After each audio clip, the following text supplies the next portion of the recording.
19장 1절로 13절 말씀 가지고 침묵 그 다음은 이란 제목으로 여러분과 함께 은혜 나누기를 원합니다.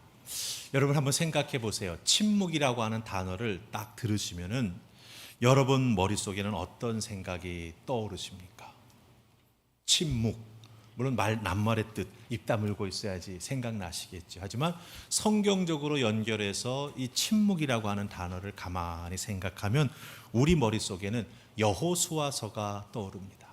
그렇죠? 여호수아서. 그리고 또 무슨 생각이 떠오르죠? 여리고성. 이 여리고성을 무너뜨린 사건을 우리는 기억하게 됩니다. 여리고성 어떻게 무너뜨렸습니까? 사실은 침묵으로 무너뜨린 거지요. 6일 동안 여리고성을 빙글빙글 돌 때 말 한마디 하지 않고 침묵했습니다. 그러다가 그 침묵 뒤에 온 이스라엘 백성들이 다 한 목소리로 외칠 때 어떤 역사가 나타났죠? 그 여리고성이 무너지는 역사가 나타났습니다. 여호수아서 6장 5절은 이렇게 말합니다. 백성은 다 큰 소리로 외쳐 부를 것이라. 언제? 제사장들이 양각나팔을 크게 푹 불 때 그 소리를 듣고 와 외치면 여리고성이 무너져 내리게 된다라고 하는 것입니다. 특별히 백성은 다 큰 소리로 외쳐 부르라. 이 말씀의 의미가 무엇인지 아십니까? 각자 자기 자신이 낼 수 있는 가장 큰 목소리를 내라고 하는 겁니다. 와 외치는데 내 옆 사람이 크게 해주겠지. 그게 아니라고 하는 거예요. 내가 낼 수 있는 가장 큰 목소리로 하나님의 말씀과 명령에 따라 순종해 나아가면서 와 외칠 때 그 강하게 보였던 여리고성은 무너지게 된다라고 하는 거죠. 침묵 뒤에 말씀에 따라 한 목소리로 외치게 될 때 그 단단했던 여리고성, 그 이스라엘 백성들이 가나안 땅에 들어가며 점령해야 될 첫 성이 무너지게 된다라고 하는 것입니다. 제가 이 말씀을 드리는 이유가 있습니다. 이 이유를 우리가 잘 이해하기 위해서는요, 토요일 날 말씀은 우리가 새벽 기도가 안 올라가니까 아마 여러분들 무슨 말씀인지 모르시는 분들이 있을 수도 있을지 않지 않을까 이런 생각을 해봅니다.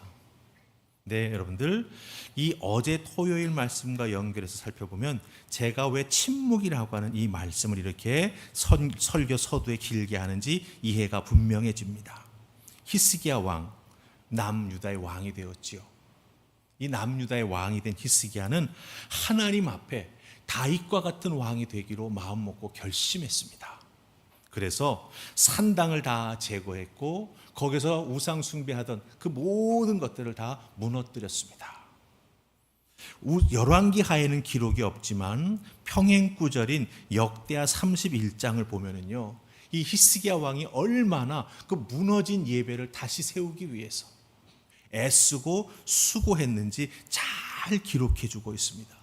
그 남유다의 예배가 얼마나 많이 무너졌는지 아십니까? 하나님께서 율법으로 너희들 아침과 저녁에 번제를 드려야 된다. 안식일에도 번제를 드려야 되고 매월 첫째 날, 초하룻날 하나님 앞에 번제의 제사를 드려야 된다. 절기가 시작될 때 번제의 제사를 드려야 된다라고 말씀하셨습니다. 근데 어느 때부턴가 이 아버지 앞에 올려드리는 매일매일의 번제가 멈추고 말았어요.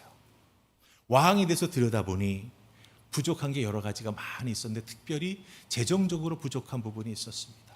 하나님 앞에 등불을 드려야 되고 제물을 올려드려야 되고 필요한 제사에 필요한 모든 것들을 다 준비해야 되는데 그게 이루어지지 않은 거예요. 히스기야 왕이 어떻게 한지 아십니까? 자기 개인의 재산을 하나님 앞에 헌물합니다. 그걸로 매일매일 아침 저녁으로 드리는 번제와 안식일 번제, 초하루 번제, 절기의 번제를 다 드릴 수 있도록 만들었다라고 하는 거예요. 그래서 성경은 특별히 역대하 32장 1절은 이 히스기야 왕의 이런 모습을 이렇게 표현합니다. 이 모든 충성된 일 후에 히스기야가 정말 하나님 앞에 다윗처럼 하나님을 기쁘시게 하는 왕이 되기 위해서 충성된 일을 열심히 했습니다. 그런데 그 뒤에 갑자기 일어난 일이 있었다라고 하는 거죠. 무슨 일이 있었는지 아십니까, 여러분들? 바로 아수르가 이 남유다를 쳐부수기 위해서 군대를 이끌고 올라왔다라고 하는 거예요. 북이스라엘을 쳐서 무너뜨린 이 아수르의 왕이 군대를 보내가지고 이제 남쪽 유다를 먹어 삼키려고 한다라고 하는 거죠. 맞서 보았습니다. 히스기야 왕이 맞서 보지 않았겠습니까? 근데 적수가 되지 못했습니다. 너무 급한 나머지 어떻게든지 이 나라를 지켜야겠다라고 생각했기에 예루살렘 성전에 남아있던 은과 금, 그리고 왕의 곳간에 있던 은과 금을 다 긁어 모읍니다. 부족했습니다. 그래서 어떻게 했죠? 성전의 그 벽면에, 또 성전의 문에 이렇게 금으로 금박을 해놨는데 그것까지 다 긁어내가지고 아스루 왕에게 조공을 보냈습니다. 그래서 나라가 한숨 돌릴 수 있었습니다. 그런데 여러분들, 이 아수르 사네립 왕이 얼마나 야가 빠졌는지 아십니까? 금과 은은 금 가운데로 챙기고 또다시 군대를 예루살렘으로 보내서 예루살렘을 둘러쌉니다. 그때 함께 보냈던 그 왕의 신하들 중에 랍사게라는, 사람 이름 아닙니다, 랍사게라고 하는 직분을 가진 자가 있었어요. 말하자면 외무부 장관처럼, 국무장관처럼 이 랍사게라고 하는 이름의 직분을 가진 자가 있었습니다. 뜻은 뭐냐면 술 맡은 관원 중에 대장이라고 하는 뜻이에요. 여러분들, 술 맡은 관원, 그럼 왕의 파티 자리에 술 따라주는 사람이 아닙니다. 왕 옆에 딱 서가지고 느헤미야처럼 왕에게 조언을 해주는 사람이에요. 이 랍사게가 예루살렘으로 와가지고 포위하면서, 그렇죠, 유다인들이 다 듣고 알 수 있는 유다 말로 어떻게 합니까? 히스기야를 조롱합니다. 하나님이 아무리 강한 신이라고 하여도 아수르 왕, 이 아수르 왕을 대왕이라고 표현합니다. 이 대왕을 하나님이 막아설 수 없을 거라고 말하면서 하나님을 모욕합니다. 고도의 심리전을 쓰는 거죠. 이렇게 말하면 분명 유다 백성들이 걱정하고 두려움에 쌓이게 될 것이고, 왜 이런 일이 생겨났는지 원인을 찾을 것이다. 히스기야가 자기 힘을 믿고 늘 이 아수르에게 조공을 바쳐왔는데 조공을 딱 끊은 다음부터 이 일이 생겼다라는 걸 백성들이 다 알게 되는 거죠. 그럼 어떻게 될까요? 히스기야 왕 때문에 이 나라가 망하게 되었고, 이 히스기야 왕 때문에 내가 죽게 될 수도 있겠다, 이런 생각을 하면서 불평, 불만이 터져 나올 것이고, 이 백성들의 마음이 갈리면서 의견이 하나가 아니라 의견이 나눠짐으로 나라가 힘들게 될 것이고, 왕을 향해, 하나님을 향해 원망하는 말들이 이곳저곳에서 들려오기 시작할 것이다. 딱 생각한 거예요. 말로 유다를 무너뜨릴 수 있겠구나라는 생각을 했던 것입니다. 근데 여러분들, 유다 백성들은요, 이런 랍사게의 말을 듣고도 아무런 반응이 없었습니다. 왜 반응이 없었을까요? 토요일 날 하나님 말씀 우리는 이렇게 말합니다. 우리 찾아서 읽으십시다. 열왕기하 18장 36절입니다. 우리가 19장 1절을 읽었으니까 바로 위에가 36절이 되겠죠. 18장. 자, 우리 같이 18장 36절 읽습니다. 자, 시작. 그러나 백성이 잠잠하고 한마디도 그에게 대답하지 아니하니 이는 왕이 명령하여 대답하지 말라 하였음이라. 아멘. 히스기야 왕이 유다 백성들에게 침묵 명령을 내렸습니다. 침묵 명령. 가장 위험하고 힘든 순간, 잘못하면 내가 죽을 수도 있는 생각이 드는 순간이죠. 왕은 왜 그런 결정을 해가지고 왕 때문에 이렇고 이런 일이 생겼다, 이런 생각들이 막 밀려드는 순간입니다. 사람이 여러분들 막다른 골목에 몰리게 되면 어떻게 되죠? 아무 말이나 막 뱉어냅니다. 왜냐하면 내일이 없다고 생각하기 때문이죠. 누군가에게 이런 상황에서 느끼는 억울함을 좀 말로 풀어보고 싶어서 왕의 이름을 막 들먹이면서 왕 때문에 이런 위기가 왔고 왕 때문에 내가 죽을 수도 있다라고 하는 그런 말들을 막 쏟아내게 된다라고 하는 거예요. 그런데 왕이 침묵 명령을 내렸습니다. 저는 이 말씀을 곰곰이 묵상하다가 한 가지 마음속에 깨우침이 드는 게 있었습니다. 분명 히스기야 왕이 말하지 말라고 침묵 명령을 내렸습니다. 하지만 하나님께서 히스기야 왕의 입술을 통해서 침묵 명령을 내리신 것이었습니다. 왜? 그 상황에서 사람들의 입에서 나오는 말이 많으면 많을수록 어떨까요? 나라는 힘들어지고 더욱더 상황은 아수르에게 좋아지는 쪽으로 기울기 때문이다라고 하는 것이죠. 왜냐하면 우리가 하는 말 중에는 좋은 말도 있고 격려하는 말도 있지만 사실은 사람에게 더 큰 영향을 미치는 건 뭐죠? 나쁜 말이 때문이기 때문이죠. 그래서 하나님께서 말을 금하시는 것은 금하시는 이유가 있었다라고 하는 것입니다. 지금 이 상황은 말보다 침묵이 우선이다. 너희도 입을 다물고 왕처럼 왕의 움직임을 주시해보고 왕을 따라 행동해 나아가라 라고 하나님께서는 침묵 명령을 내리셨다라고 하는 거예요. 자, 그럼 한번 생각해 보십시다. 이 침묵 명령이 왜 이렇게 힘들고 어렵고 나라가 위기에 놓여 있었을 때 침묵해야 했을까라고 하는 것이죠. 여러분들, 이스라엘 백성들은 참 성경의 역사를 통해서 보면 원망 전문가들인 것 같습니다. 여러분들 무슨 뜻인지 아시죠? 하나님께서 이스라엘 백성들 애굽에 있을 때 정말 노예로 살아가면서 그 담당했던 노동이 너무나 힘들어가지고 하나님 앞에 엉엉 울었잖아요. 존재론적인 기도를 했지 않습니까? 그때 하나님이 그걸 다 듣고 보셨습니다. 그래서 누구를 선택하셨죠? 모세를 선택하셔서 애굽에서 탈출할 수 있도록 도와주셨습니다. 근데 여러분들, 도와서 애굽을 탁 나왔을 때 홍해가 앞에서 기다리고 있었죠. 뒤에는 뭐가 있었죠? 애굽 군대가 쫓아오기 시작했었습니다. 그때 그 탈출했던 이스라엘 백성들 입에서 제일 먼저 나왔던 게 뭔지 아십니까? 살려주셔서 도망치게 해주셔서 감사합니다가 아니었습니다. 홍해를 앞두고 이스라엘 백성들은 이런 원망을 했습니다. 무슨 원망입니까? 광야에서 네가 우리를 끌어내다가 죽이는구나. 애굽 사람 섬기는 것이 광야에서 죽는 것보다 더 낫겠다라고 말했습니다.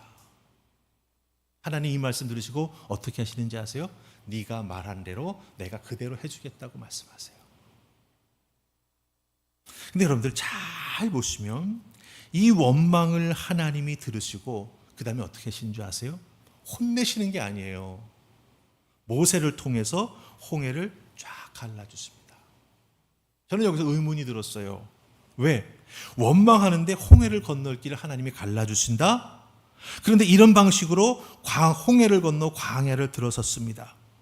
그 다음에도 여러분들 계속 길을 걸어가는데 먹을 것 떨어졌지 않습니까? 이스라엘 백성들이 어떻게 했죠? 하나님 앞에 또 원망하기 시작했습니다. 출애굽기 16장 3절은 말합니다. 네가 우리를 이 광야로 인도해 내어서 줄여 죽게 만드는구나. 우리가 애굽 땅에서 고기가마 옆에서 주인이 먹던 것 한 점씩 집어먹는데 얼마나 좋았는데 네가 우리를 광야로 이끌어내서 우리를 굶어 죽게 만드는구나. 이렇게 하나님을 원망했습니다. 모세를 원망했습니다. 근데 원망 후에 어떻게 해주셨죠, 하나님이? 만나를 주셨어요. 근데 또 물이 떨어졌습니다. 이스라엘 백성들이 뭐 했죠? 또 원망했습니다.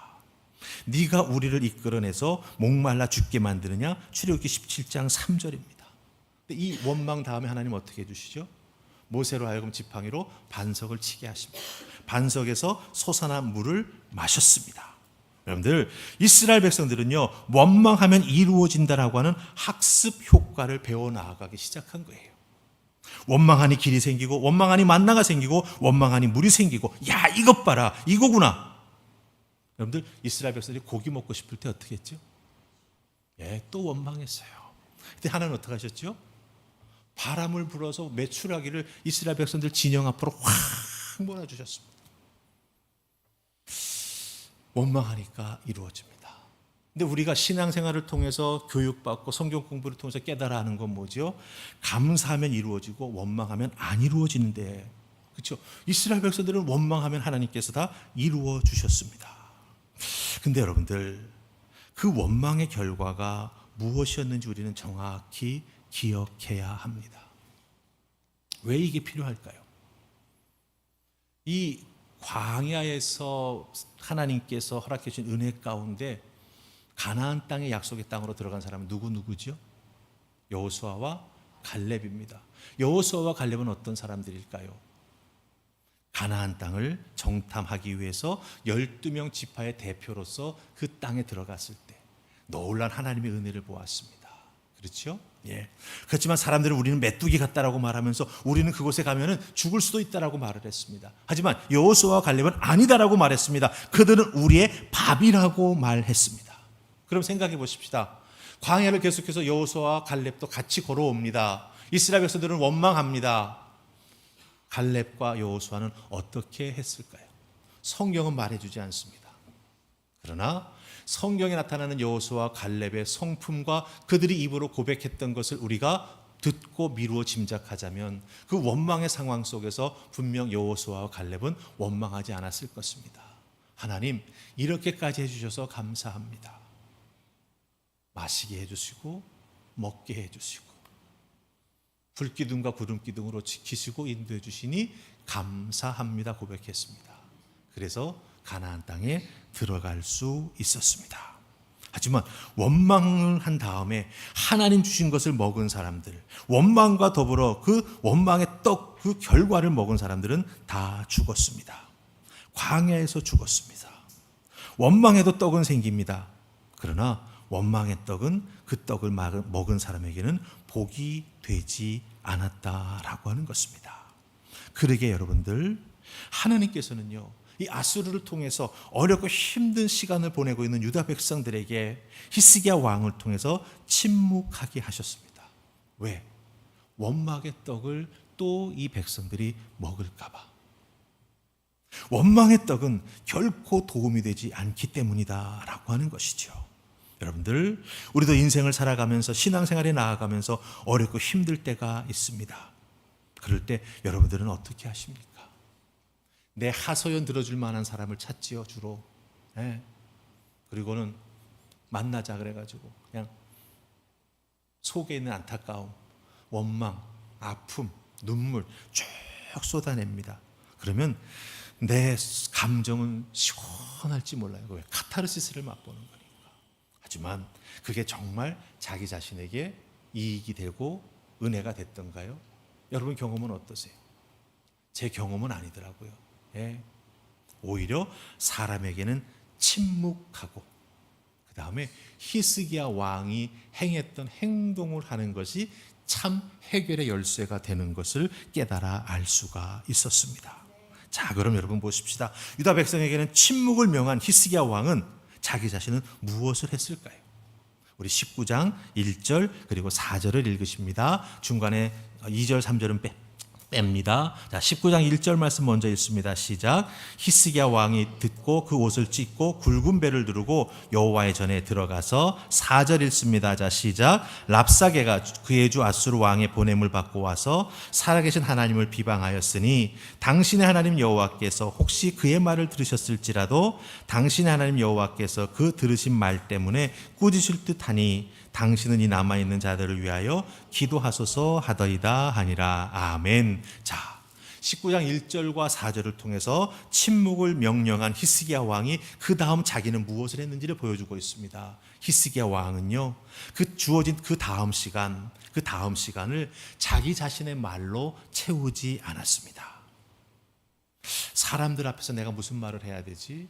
그래야 저 화난 마음, 저 원망하는 마음을 내가 풀어줄 수 있지?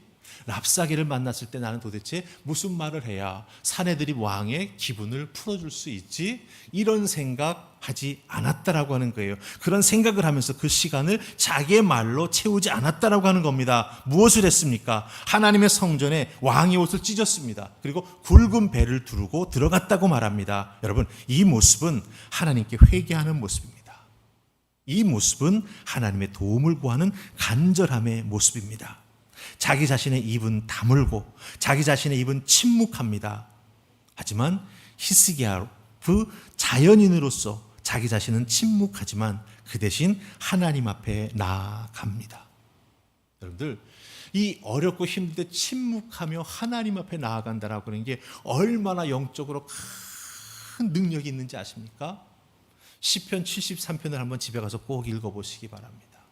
이 시편 73편의 내용은요, 시편 기자 앞에 악을 행하는 사람이 있습니다. 나쁜 짓을 행하는 사람이 있습니다. 그런데 이 악한 사람이 너무너무나 잘 되는 거예요. 네.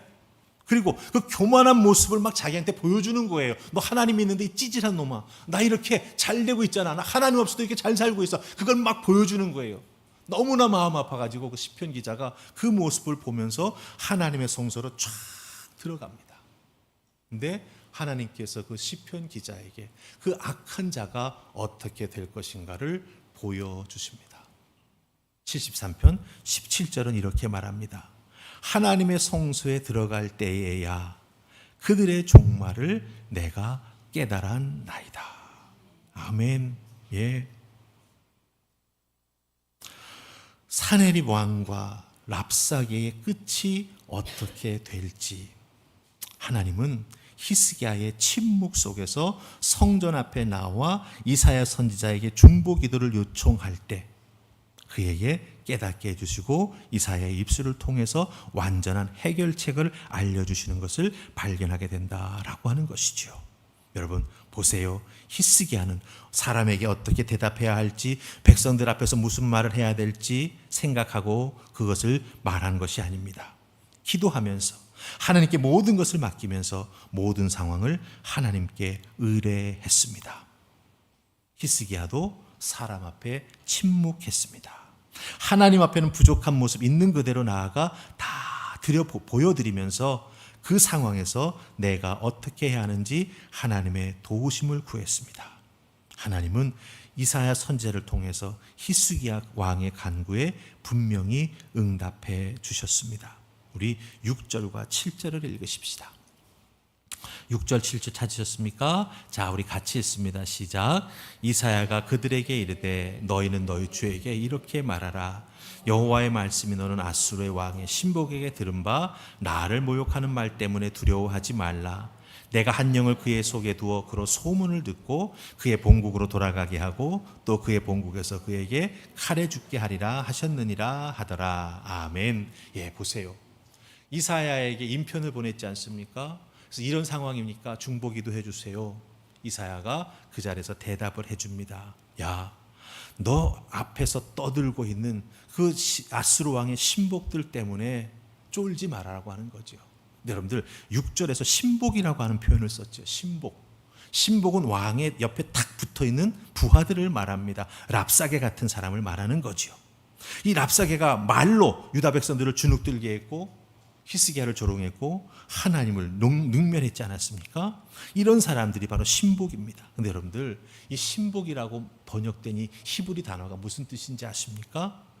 철없는 것들, 철없는 것들, 미성숙한 어린아이들이라고 하는 의미를 가지고 있습니다. 그러니까 여러분들 그 막강한 아수르의 왕과 장군들과 함께 따라온 신하들은 하나님 보시기에 철없는 어린아이와 같은 것들이라고 하는 거죠.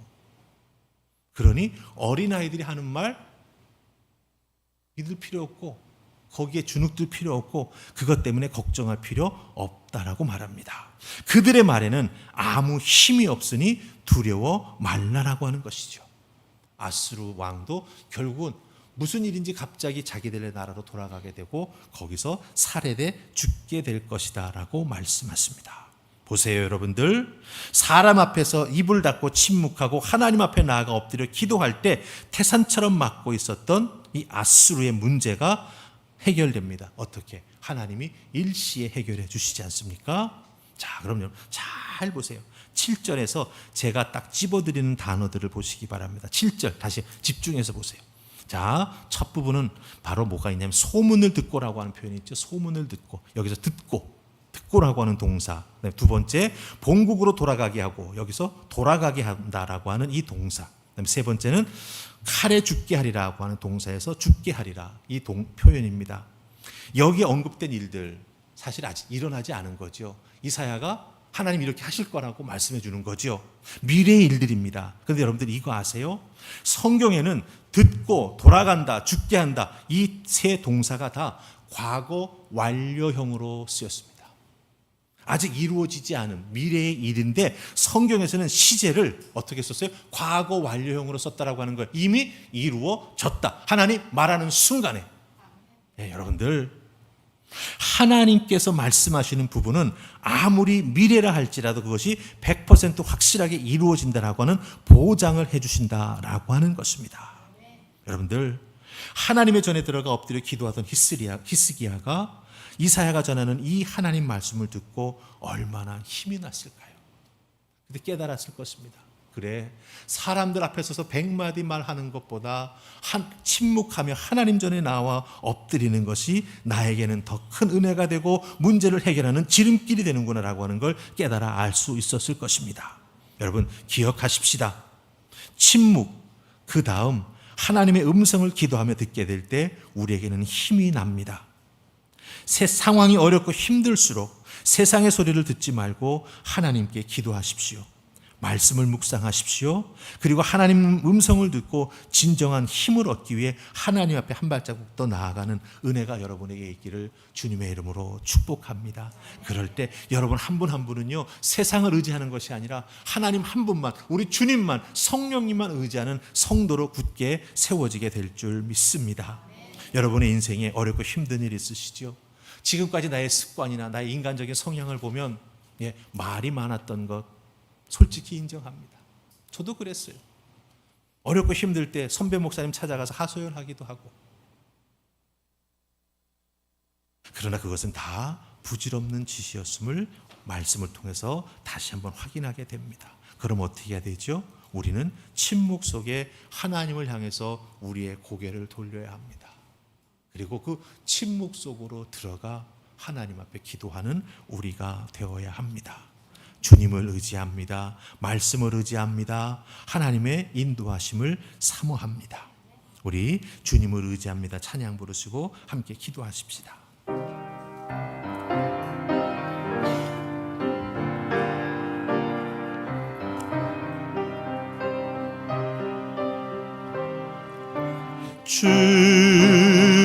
주님을 의지합니다.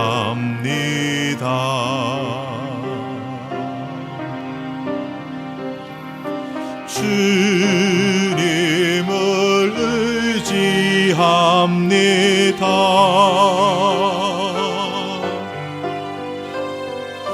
내 삶의 위로와 참 평안 주시는 주님을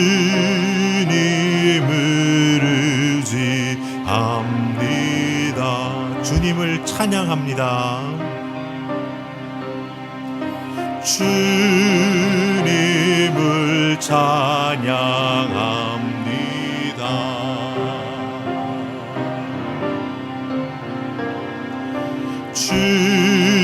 주님을 찬양합니다.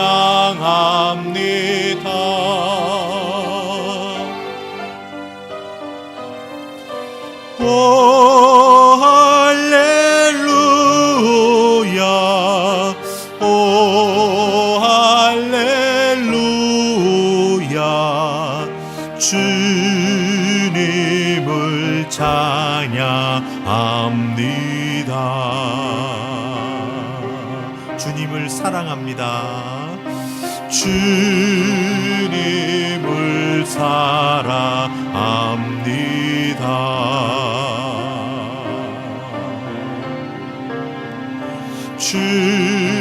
주님을 사랑합니다.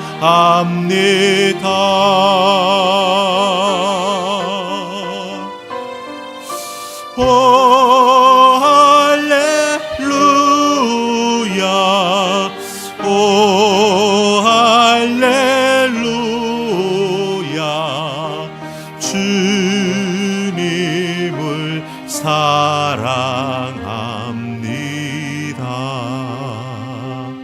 우리 이 시간 기도하십시다. 주님만 의지합니다. 내 말로, 내 힘으로, 사람의 힘으로 아님을 고백합니다. 하나님 앞에 나아갈 때, 하나님께 엎드릴 때 내 인생에 태산같이 크게 느꼈던 문제들이 하나하나 무너지고 해결될 줄로 믿습니다. 주님 도우시고 의지하기 위해 손 내미는 하나님의 자녀들 그 손 붙잡아 주시사 이끌어 주시옵소서. 우리 입술을 열어 하나님 앞에 간절히 기도하겠습니다. 주님 감사합니다. 도우시옵소서. 의지하며 나아간 한 영혼 한 영혼 주님 기억하여 주시사. 아버지, 어둠 속에서 한 줄기 빛 되시는 우리 주님을 찾게 하시고 기도의 골방에 들어가 세상을 향한 문을 닫고 아버지 앞에 엎드리는 자들 되게 하여 주시옵소서. 그 주님을 의지하기 위해 발버둥치는 그 안타까운 모습 속에 우리 하나님은 감동하시고 우리 하나님은 도우시고 우리 하나님은 응답해 주실 줄 믿습니다.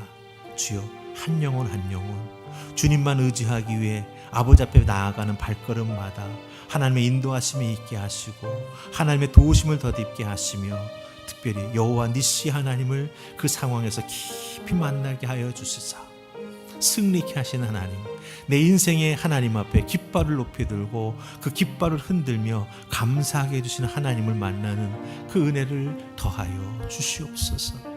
믿습니다. 아멘. 할렐루야. 주님을 의지합니다. 주님을 의지할 때 세상에서는 주지 못하는, 우리가 경험할 수 없는 위로와 평안을 만나게 됩니다. 주여, 한 영혼 한 영혼 은혜 가운데 만나주시고 이끌어주시사 참으로 주님만이 내 인생의 해결의 열쇠가 됨을 깨달아 하는 은총을 베풀어 주시옵소서. 감사하옵고 예수님 이름으로 기도하옵나이다.